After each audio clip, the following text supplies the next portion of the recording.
नमस्कार। शनि साधना के हमारे इस कार्यक्रम में एक बार फिर आप सभी का स्वागत है। मैं आपका ज्योतिष मित्र पंडित हिमांशु लेमा आप सभी का स्वागत करता हूं और उम्मीद करता हूं कि आप सभी कुशल मंगल होंगे। कालसर्प योग के विषय में हम चर्चा कर रहे हैं और 12 प्रकार के जो कालसर्प योग होते हैं उसमें हम 2 कालसर्प यानी कि अनंत कालसर्प योग जो लग्न और सप्तम में बनता है उसके बारे में बता चुके हैं और कुलिक सर्प योग, कुलिक काल सर्प योग जो सेकंड हाउस और अष्टम भाव में बनता है 8वें स्थान में, इसके बारे में मैं आपको जानकारी दे चुका हूं। आज हम बताएंगे वासुकी काल सर्प योग। वासुकी काल सर्प योग जो बनता है वो कुंडली के तीसरे भाव और नवम भाव के बीच बनता है, यानी कि कुंडली के तीसरे भाव और नवम भाव के एक तरफ सारे ग्रह हों। सारे ग्रह मतलब राहु और केतु को छोड़ के चंद्र, सूर्य, मंगल, गुरु, बुध, शुक्र, शनि, ये सारे ग्रह एक तरफ हो तो वासुकी काल सर्प योग बनता है। क्या परिणाम मिलते हैं? देखिए, तीसरे स्थान में राहु है तो ऐसा व्यक्ति महान पराक्रमी होगा, बड़ा पराक्रमी होगा। लेकिन चूंकि काल सर्प योग बना है तो क्या बैड इफेक्ट मिलेंगे?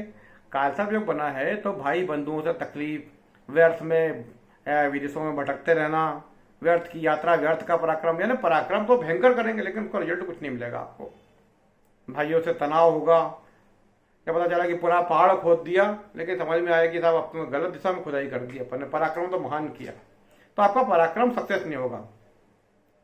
तो तीसरे स्थान का राहु व्यर्थ का पराक्रम करवाता है यदि कालसर्प योग कुंडली में हो, वासुकी नामक कालसर्प योग। नवम भाव में केतु है तो भाग्य में एक प्रकार का अधूरापन रहेगा, धुआं धुआं भाग्य रहेगा कि भाई कुछ दिखेगा नहीं।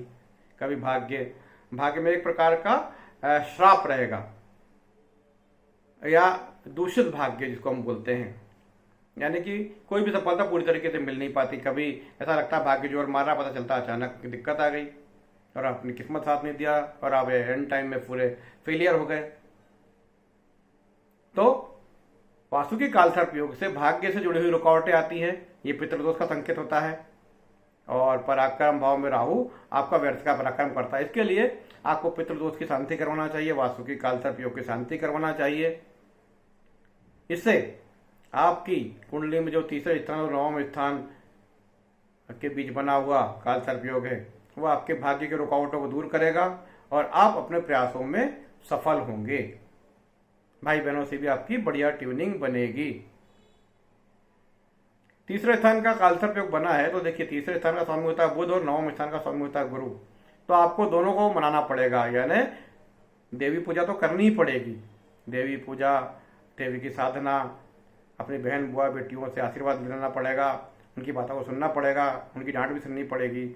और नवम भाव में गुरु है तो मतलब अपने गुरु महाराज की सेवा करनी पड़ेगी और गुरु महाराज के दिए हुए आदेश और उनके उपदेश के अनुसार अपना जीवन गुजारना पड़ेगा, तो आपका भाग्य भी जो बंधा हुआ है वो खुल जाएगा। तो ये रहा तीसरा प्रकार का कालसर्प योग जिसको हम बोलते हैं वासुकी कालसर्प योग। यदि आपकी कुंडली में है तो इसका उपाय कीजिए। आपकी कोई ज्योतिष से जुड़ी समस्या है तो मुझे बताइए, उसके लिए क्या पूजा क्या अनुष्ठान होता है इसकी मैं आपको जानकारी दूंगा। सही समय पर किया गया पूजा और अनुष्ठान जीवन में आने वाली रुकावटों को खत्म करता है और आप सफलता के मार्ग पर बढ़ते जाते हैं। आपको मेरा कार्यक्रम कैसा लगा बताइए। इस कार्यक्रम से जुड़ी हुई कोई जो सुझाव है मुझे भेजिए। मेरे चैनल को सब्सक्राइब करिए और अपने मित्रों से करवाइए। नमस्कार।